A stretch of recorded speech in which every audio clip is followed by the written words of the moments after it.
All right. Here we are again on our Facebook Live. Today we're going to talk about something that's pretty exciting. We're going to talk about workplace bullies and the power of workplace bullying. Looking at, again, why bullies bully. What is it, the reason they're doing it? And this season 3 of Exposing Workplace Bullying, is all about the workplace bully. If you're interested, go ahead and just go watch that. But, you know, bullying is a learned behavior. Yes, sometimes there are personality traits or things happening with people that they cycle into our workplaces, and it seems that they have those tendencies. But one of the main reasons that bullies bully is because it gives them power. And lots of the conversations around workplace bullying never bring up what workplace bullies get from doing it.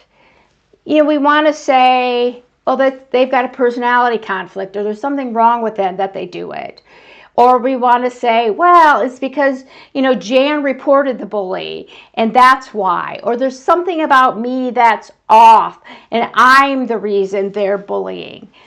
But if we pull back the curtain, so to speak, and really look deep at the heart of a workplace bully, the reason they're doing it is because they're getting something out of it, and that is power. And not all workplace bullies are the same. They're different, because you can have a bully beside you, the same level as you are. You can have a bully above you, and we know that the research actually supports that most of the people who are bullying are in fact often in leadership position. Now, depending on what year you look at, the statistic runs from about 60 to 75%, given what year and your source. So that's kind of the range of statistics that say leadership bullies. So we know that's a fact. Most of our bullies are in leadership, over 50%. But you can have bullies on the same level, and you could actually have bullies who on the organizational chart are beneath you, figuratively, right, and literally, right? They're literally beneath you. So it doesn't matter what someone's title is, but the more you go up the chain of command and the higher your title gets, the more likely you're going to be a bully. But that, again, can come from bullying being normalized even when you started at the lowest rung. And the reason that people bully is because it gets them what they want, and they have power. And the difference between a bully above you and a bully beside you is how much power they're wielding. Bullying gives them power. It's interesting because on somebody commented on one of my posts basically saying that bullying, you know, basically excusing the idea that bullies have power. And, you know, of course I said that's the reason they're doing it is that they're manipulating the organizational culture. They're kind of like the Wizard of Oz, right? Remember, behind the curtain, pulling all the strings, seemingly powerful, and getting people to do all that the wizard wanted. And that's exactly the reason that bullies bully. So sometimes bullies have legitimate power based on their title as a leader, as a supervisor, as a manager. And sometimes the bully is on the same level as you are, and they still have power because of bullying. That's why they do it. It makes them feel good. It's empowering. And we talked a little bit about that last time. That's they bully for empowerment because empowerment gives them power. If you think about the bully, or when I think about the people who bullied me, one of the characteristics, again, as an observer, okay, I can't know exactly how someone is internally, but I can and did observe their behavior as they were bullying how they interacted with departments and other people in powerful positions. I watch what they did, and they often put on a mask of power, because I think most of them at their core self had a low opinion of themselves. They didn't feel like they were who they were portraying. So you have a bully who's in a leadership position, and they're powerful, and they're making your life miserable, and they're yelling, and they're using evaluations to cut you down. That is a means for them to internally feel powerful, because when I can make you feel small, then I feel better about myself.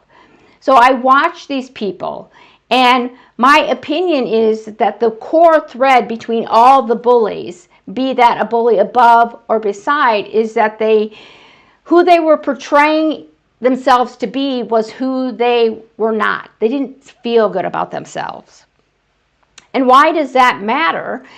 Is because they're more at risk than to become bullies.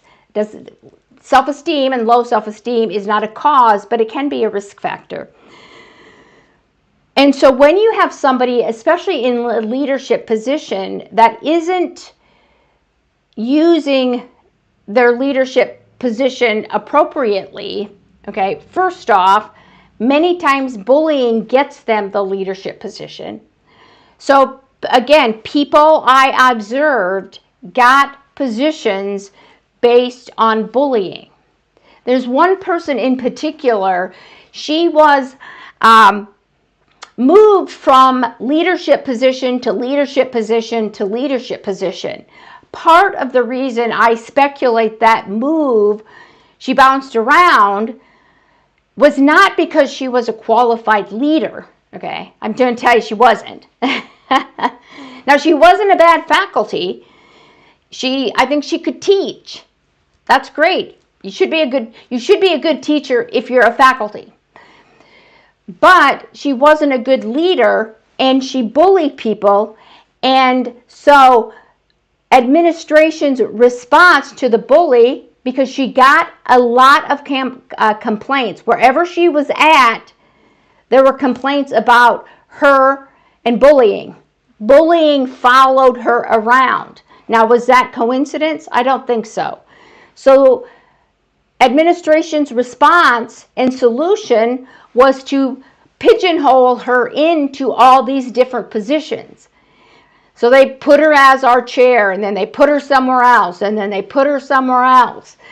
And why they did that was, I think, thinking that they would get her out of the bullying situation, because the kicker is she often feigned as if she was the victim. So I think they took her out of that position, not because she was a bully, but because she feigned victimhood.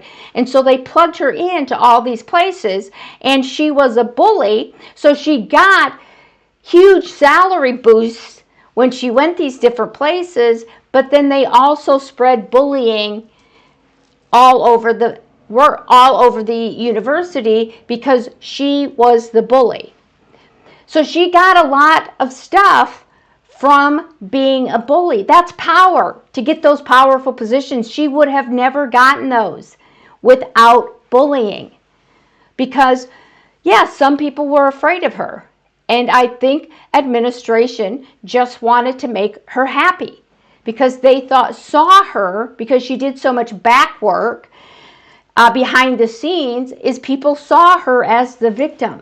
When you can look at people and you can bully people, and when I'm talking about this person in particular, she has been spotted, so to speak, yelling, screaming, calling people's names. People have recorded her, and it's obvious, if you have any skills, that she's the bully. Okay? But imagine the amount of power that you have when you can do all those things publicly with evidence and a record, and yet people still see you as the victim. That person can pull the wool over so many people's eyes that they don't see that as bullying. They see that as victimhood. Now that is power. When you can change a clear narrative and people don't, or rather maybe won't see it. So when you are, though, there are differences between having a bully beside you and having a bully above. Let's talk about those because I think those are significant. But I want to preface this conversation with no matter where your bully is, it is not a pleasant experience. I'm not a big fan of saying, well, if your boss is the bully, that's more painful than if you have a bully beside. It's painful, period. And your experiences are valid. It's hard either way. But there are some differences, and it comes with the issue of power. Actual power given to you by your organization or company, by your title or role, versus acquiring power by bullying. So the bully beside doesn't necessarily have legitimate authority or power over you in an organization. And so when your bully is above, you have more what I consider risk, because they can and do often control the narrative if you have a supervisor who's above them, if they have a supervisor. So for example, when I was being bullied and I had a bully in a position of authority, they had a boss that I could talk to, complain to, but that person had more conversations with their supervisor than I did. And so that muddies the water and makes it difficult when they often are controlling the narrative and if you can get over their heads, so to speak. And so they have real power to stop your promotions, to reduce your salary, to stop you from getting the things, even the very things that you need to do your job, like being excluded off of emails or meeting appointments that you need to do your job. They can cut access to budget items, maybe again, that you need to do your job. For example, one bully I had, she took my, I had gone to a conference or and she took, and I had to have my expense sheet out, and at that time you had to turn it in paper copy, and I put it in the mailbox, and she took it out and was going to shred it. But luckily I was able to get in there, and first off, I had a copy of it, and I had a copy of all my receipts, but she was going in there to try to take my expense sheet so that I wouldn't get refunded for the expenses the university owed me for. And so it can be very painful, and they can do a lot of damage when the bully is above you because of that legitimate authority. But that doesn't mean that the bully beside you doesn't have power, and that they can't impede your ability to get salary increases or promotions and stop you from getting information that you need. Because a lot of times what happens with the bully beside is they, again, don't have that legitimate authority, but they have created networks of people in powerful positions. So they have created a relationship and developed a relationship with HR, with your supervisor, maybe even with your supervisor's supervisor. When I was being bullied by somebody beside me, I was always amazed of one, that person knew everybody and everybody knew that person. Right? There's a clue for the person who's being bullied is get and make your own network with those same people, even though it's very hard to network with HR when you know they're feeding you to the wolves. But the bully beside has created a network of people in powerful positions, and oftentimes it seems like those people in powerful positions know a lot about you, and they do because the bully is utilizing their relationships to harm and hurt you. So even though they don't legitimately have access to power to fire you, they can use their influence to get your boss to fire you. And that's a different kind of power, because when you look at it, is if my boss fires me without cause, okay, again, depending on where you're at and what state you're in or where you're at in the country, it makes a difference, because I might be able to take that file a grievance or do something.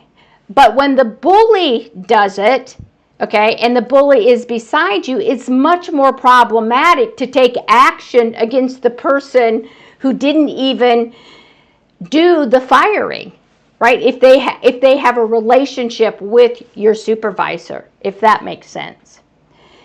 So here's an example.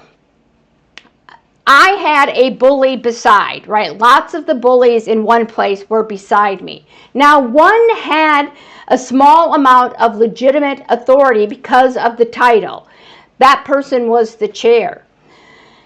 And we got a new supervisor, a new dean, and that's one of the, universities are big about restructuring, so they change leadership.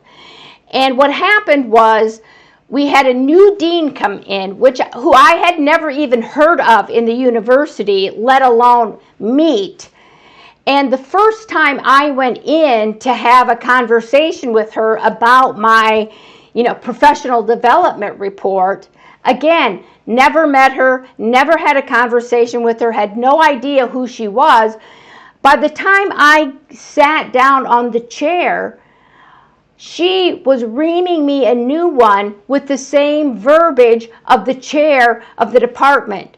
So that person who was the bully beside influenced leadership, and she was ripping me for things the only way she would know is if she had a network of bullies tattletaling on me. And I'm going to tell you, I was shocked. I didn't say a word in the entire meeting. I just let her go on and on, because all I could think about was, oh my Lord, here is this new supervisor who's supposed to come in and be objective, but she is treating me like I'm the plague.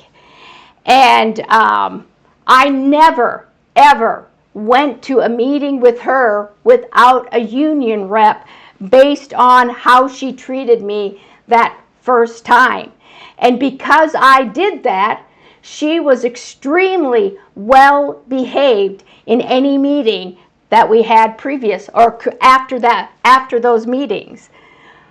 But bullies have power. And their intent when it comes to bullying is about consolidating more power, but they also want to hurt.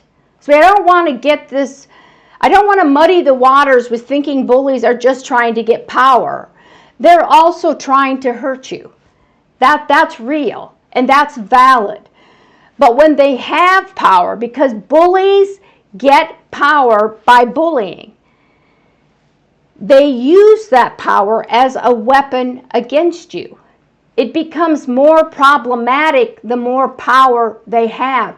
It becomes more problematic when your bully beside gets a promotion and now is the bully above, because that is not the exception, that's the norm. Bullies get promotions because they bully and they end up in leadership positions.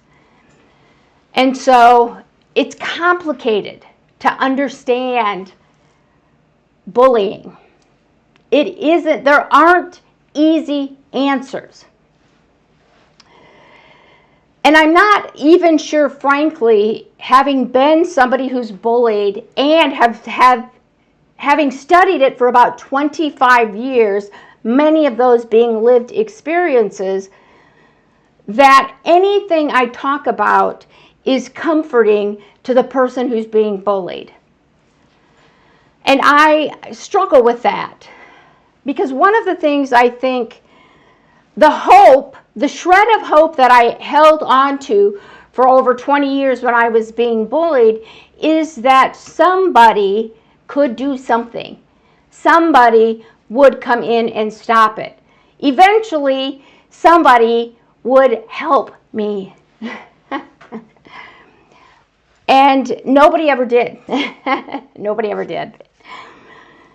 But in retrospect, what I think all of the things that I talk about and will continue to talk about when it comes to bullying is not about fixing the bullying. What I think hopefully it does is in fact provide you some hope because maybe there really isn't anybody who's going to come in to save you. Maybe, your bully is going to get a promotion and maybe things will change and maybe they might even be more difficult. But one of the things I wish I knew and one of the things I wish I had done is realize that in who I am as a person, just like with you, who you are as a person, even in a workplace where there is workplace bullying, you still have a lot of power, even though the bully is trying to make you feel powerless. You have power in how you respond. You have power in strategy. You have power in evidence and documentation. And how you use that is your most powerful weapon. And you have to learn how, just like the bully does, to counter their power and wield your own power with strategy and self-defense in the workplace. That is your best bet. And if you are interested in doing that, okay, because nobody else is really I do, nor are they helping people like you deal with it in the way that I can. If you're interested, message me. Go to stopbullyculture.com and set up a time where we can talk and schedule a conversation, because that is your best self-defense. You are the best weapon to use against your workplace bully. And I have all the confidence in you. I do. Well, I will be back next Wednesday in the last week of January already. So thank you so much for being here. I appreciate you. And if there's anything I can do, please reach out. Thank you.